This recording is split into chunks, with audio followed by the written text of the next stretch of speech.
Okay, magkano mo dati sa siya? Taga naman ba kasi? Taga... Mandaluyong. Mandaluyong, talaga. Parang mo na kung hindi siya manood ng sine. Mga sikat...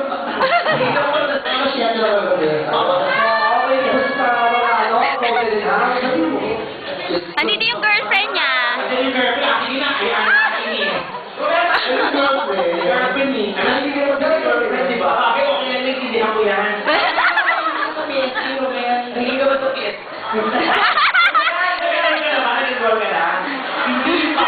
Pero gusto niya magpamotor. Gusto ko na makamotor. Sabi ko nga sa kanya, gusto niya ng bago, Nike shoes. Gusto ko ba ng Nike shoes? Nanay, mami, ako, kaysa mga babae, anak niyo, pampaklay nila.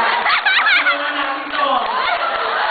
Pero tanongin mo lang kung kumapapal na may ka. Hindi, busog siya, busog. Ano ba yan? Ano ba nila yun? Ano ba nila? Oo, si Mami. Mali ka naman ulit, lagi mo ulit. Mami. Kung wala ako si Joey, magkano na tayo sa lalaki? Okay na. Mami, magmula kayo, close tayo, friends na tayo.